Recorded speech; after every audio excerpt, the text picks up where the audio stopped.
Say the various strike actions. Jimmy, you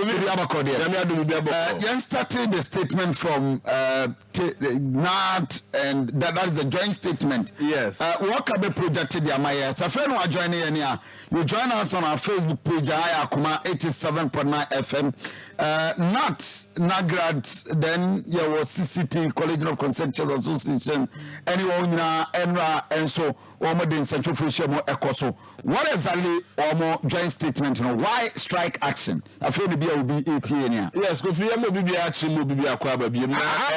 For and then NAT, NAGRAD for joint press conference of Modia Ban, Tintin, and say Kofi, or Monia Ban Ecosim Kunya, say Omupe condition of service, and a condition of service back, that is cost of living allowance. No money I buy the car and I buy the to Muse Obituano by the end of June. Or Masha Nima Banas or Abano Shadan Kabibia, Abana Ashada, I Bibia and Kosono. Now, we no more Chaya, no more Gija by Nabana Susu and I just on the Bitiomo, or Mufrobia, or Biafiomo, or Mokobi office, or Musu, Cecilia Lupi, as no show, or Musa Maya, your money labor minister, Edin Komo, or money finance minister, Kohon, every effort to be so put it in place to meeting their more request be no omoye neso abano abo aye na dwe say nya de be fiomo nti a free enra ekui omuyina for labor unions for that is Teru, the NAT, the NAGRAT ayi for bokahuni na omuyina so afomo adwe say enya dia.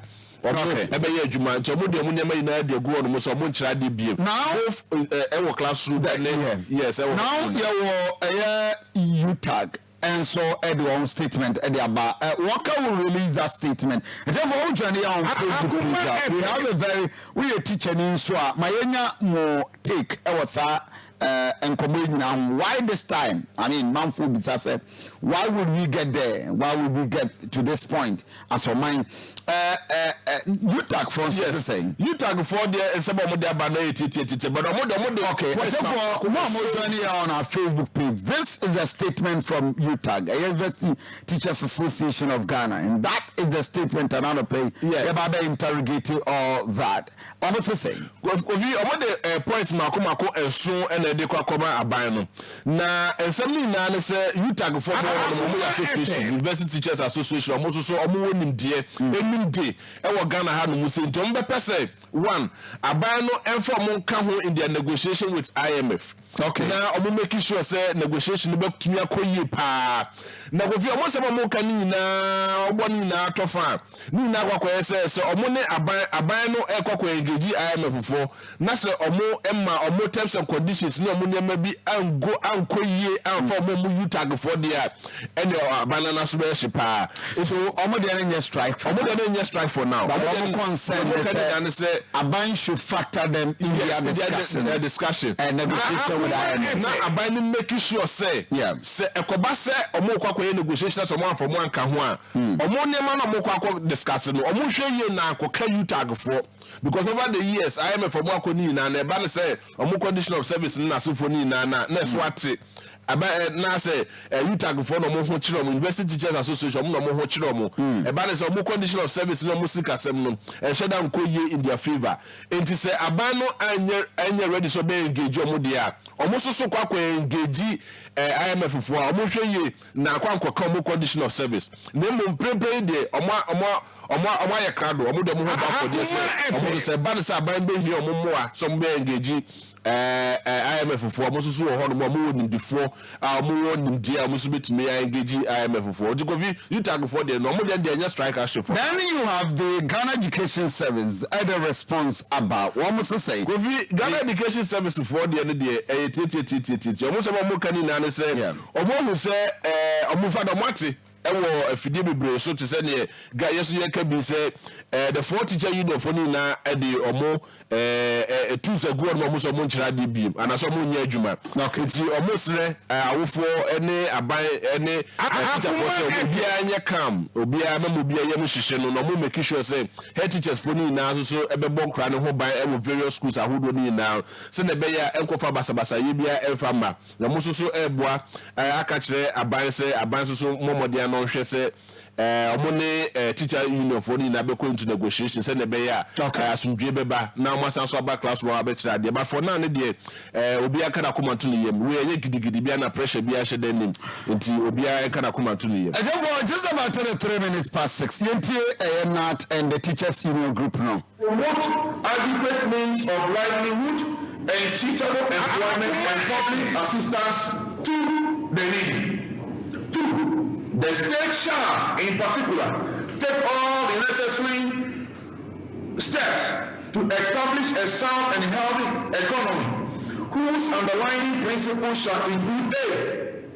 The guarantee of a fair and realistic remuneration for production and productivity in order to encourage continual production and high productivity.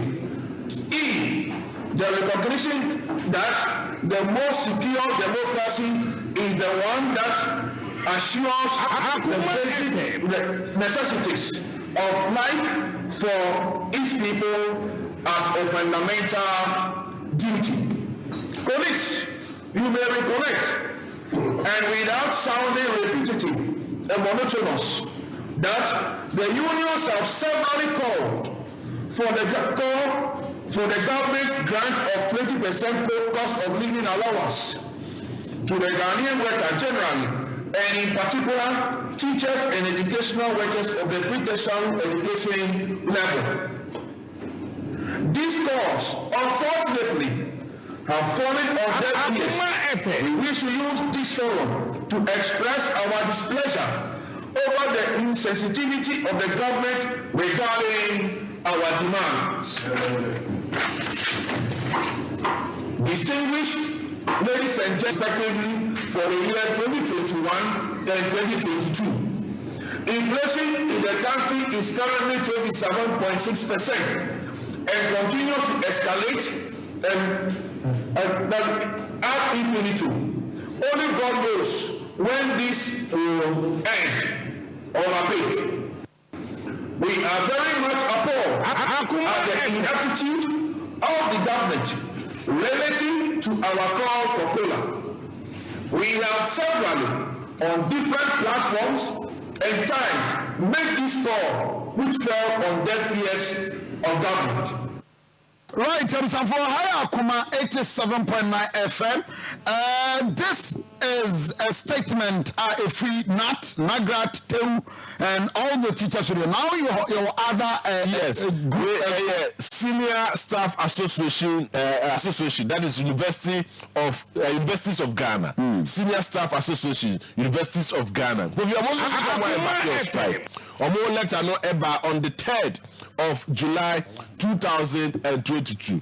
Kufuna mo se mo kanu na no mo de semba akobako esia na ede ato ho na ba ko ene se na nkwa ma so na me the National Secretary Edema Senior Staff Association of Ghana for the various universities. Higher Akoma 87.9 FM. Hector Owahene Achampon the National Secretary. Senior Mayama Achemo Akwaba Emra Akoma FM. Bibi aboko de.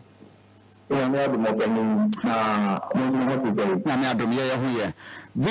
Senior Staff Association of Ghana. Mose Mohau anything.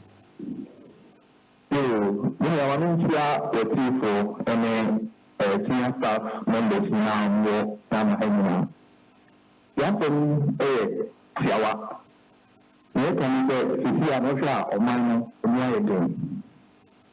a common senior staff member, our university, in thousands cities in market. Now on some funds and embassy because PDBA I do. If you are catch up and say, oh my, cola, I cost of living allowance. Kakra, that inclusion. Now, cola, I request you pay or how only 20% equal minimum. And then the job and say, "Am I cool? Now, am I remember? Now, if you are brother group, if you are brother group, secondly, and maybe we are actually applying every year from 2010 to 2015, a year pension. I do Fiama, a year pension years or more pension. Yeah, because of starting and getting here, a buying of the man, the things made in the be up a while they buying Amano. So the 600 cities, about 20 years. You need down your cost price, buying each year. Cut video from 2010 to 2016, it's Yama, remember, and then you become about the also interest in what and coming. The interest in what I'm about to do this year. Here, the senior about NYA, and so one season two, and the anchor be able to come.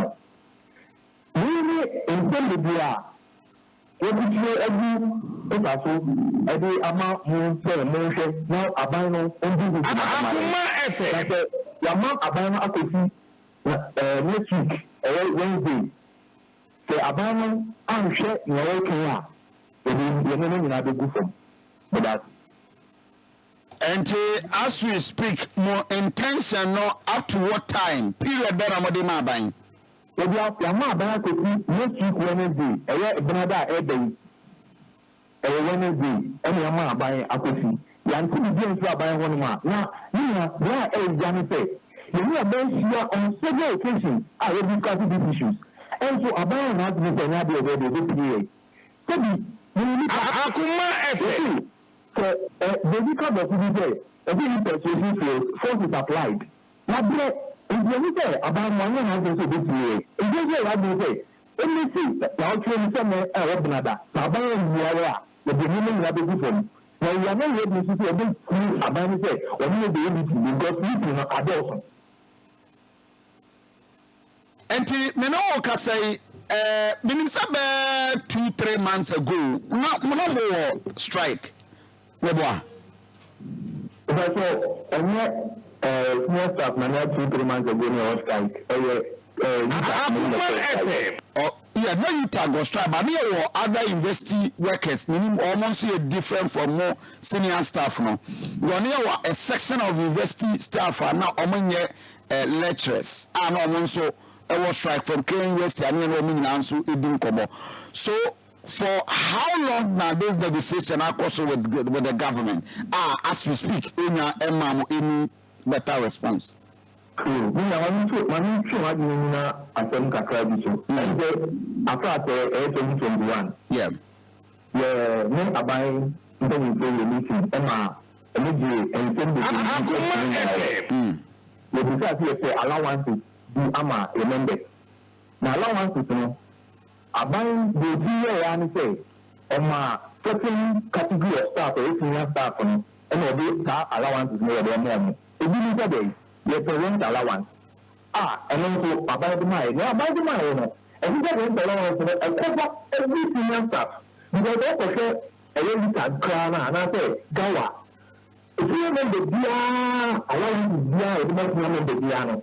So we get senior staff who say, Dia to prepare, and so a back senior staff who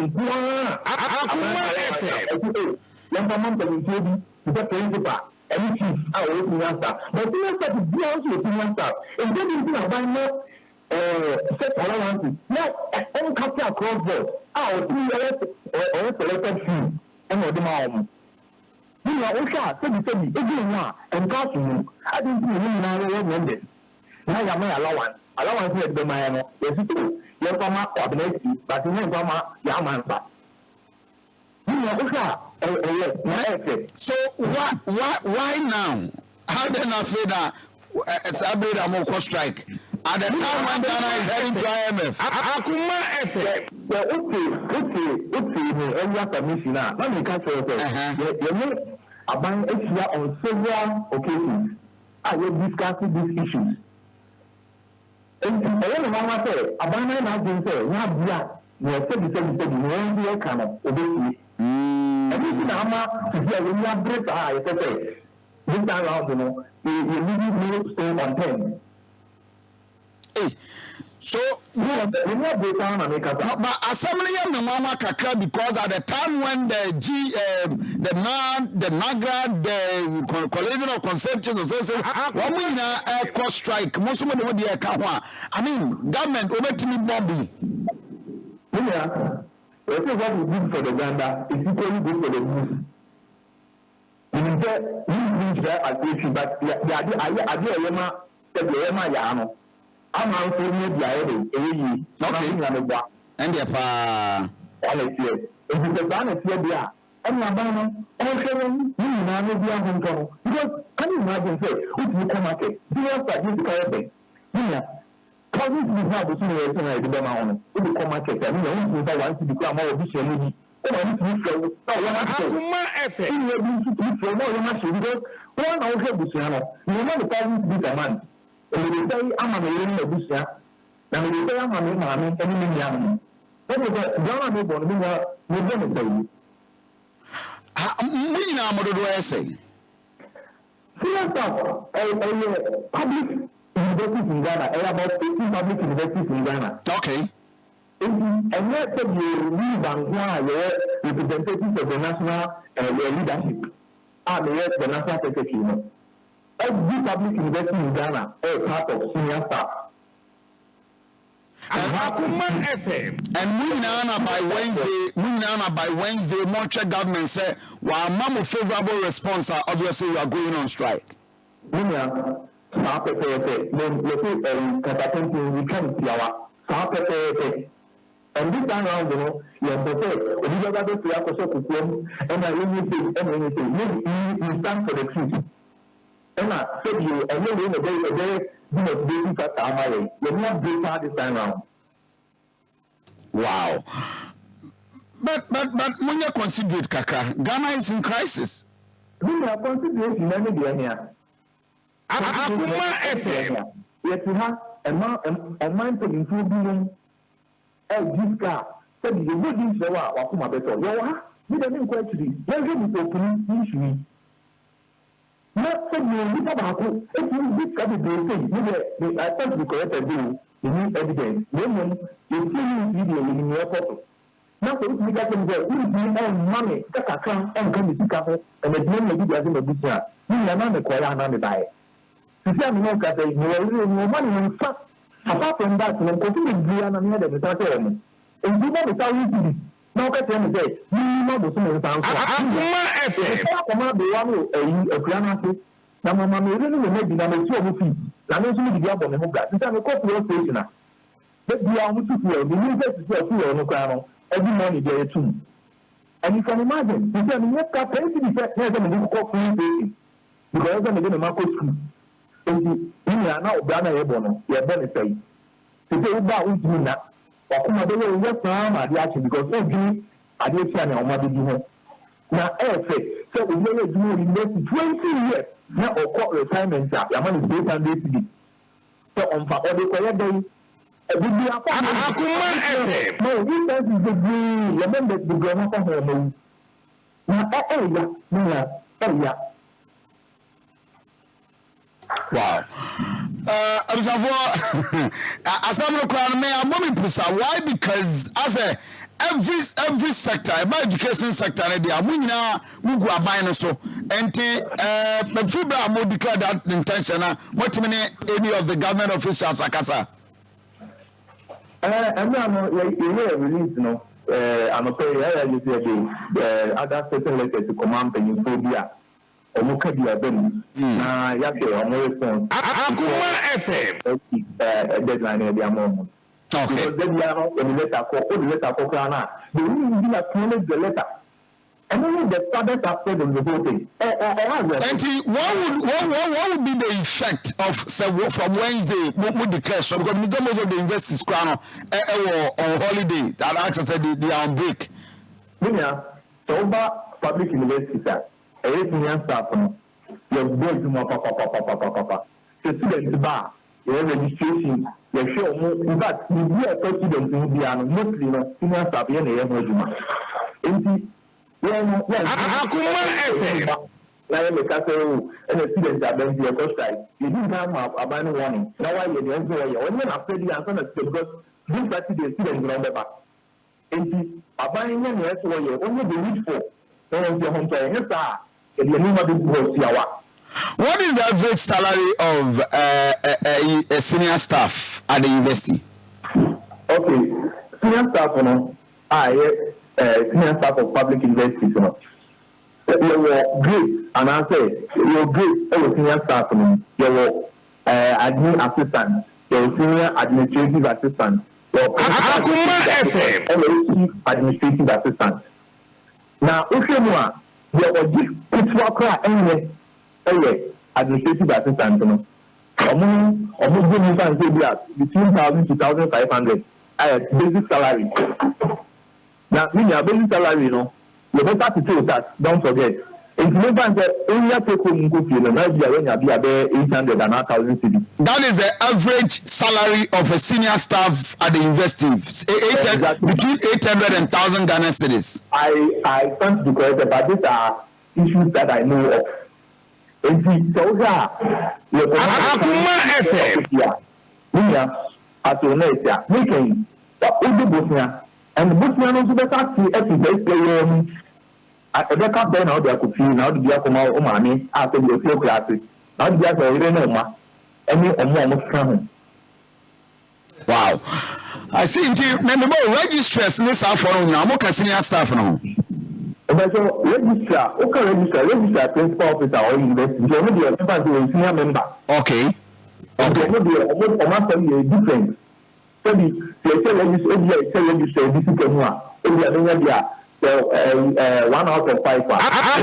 So we're talking about the drivers, we're talking about the office assistants, we're talking about administrators. What more common you do?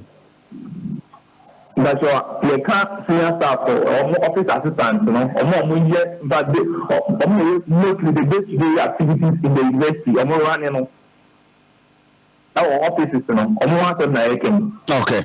And an average salary between 800 and 1,000 Ghana cedis. That is the net. Net. And on net, no administrative assistant, Senior staff categories, category, category in the senior Akoma FM. And I now make us say, your administrative assistant, your senior administrative assistant. You better principal administrative assistant, and what for chief. And this is senior staff category now, chief, and the highest. Okay. And we do one now, and we are setting allowances in the amount and how that. But and you be on the year. And you set the person, nothing. If you want to be allowance, nothing, to be our year, you are depending senior staff now, oh, money, allowance, to be setting, you reduce certain stage. You are Akoma FM. A quite of us for a year, Jumano. Maybe say, if you Juma, why are Daman, or who are Faha, who are Yaha, who are Tua, and money motivation to get on Juma. Senior, I don't envy you people at all. I didn't come home. I wish you all the best. That is, but I'm joining Walker. The last time you could join Korea body Jamie. Now, I mean, the price that they were joining on Facebook. Now, corner your money per 800 Ghana cedis. Or be faka, or be pound, then, or be pound, all that. Just between 800,000 Ghana cedis. Then we have people spending money like never before. Over 800 cedis, so 800,000 Ghana. 800 Ghana cedis. Yes. 8 million. 8 million old cedis. And thousand. You see, the worry now say there are people who are not thinking about this country. Yes. And they are pretending say as all is how. Sir, from are you observing something? Sir, for all of a sudden from Enra, everybody from the ministry, government, radio, so yes. And at the time when we needed them to come and even talk and react to issues, they will not come. Because even after sa interviews of we number catch us say a car FM. I only come before the whole town hall meetings of town hall meetings of I say engage the Ghana for on the COVID on the e-levy. We town hall meetings. What will be on the buy? They are living like dadama. Look, just imagine a senior staff member our university net of 800 Ghana cedis up to 1,000 Ghana cedis. Now the na omo afefo omo ni omo see so omo na na classmate for no omo ni na ye adwuma baako just that different be more than 4,000 5,000 and to a large extent article 71 holders for a Jessica doso pro and their coffee now all man 800 Ghana cedis at the end of the month. So how do you survive as say me the say it will be in the government the best situation na kachre e wo cabinet meeting say ade amoye no enye because we governor dem man na no dan kwa akofo do hu na to bia so e wa amamu oni mu a Kofi is not the same Nanado ene ma nkoye kura dia ba gu TV is not the same Nanado and 2017 oba ye also oba protecting the public purse oba meeting e wo kuma so the ministers na ni MPC no mo ye so mo ba na digu ka ba ko mu so the mobile no wakati down cost omo will be use land cruiser na symphony na he did that for the first time he did that they were going to cut cost extremely what happened in the MPP so you meet anybody with the ball because omo come for ebe over ade ba kwa enra na me ne pani bi dinko but ko bi yeti asemo Owura Ken Ofuriata called the bluff of the president. So we put two crackers there. You will not to call minister. If you be a grant to a bank for Ken Ofuriata. But he is how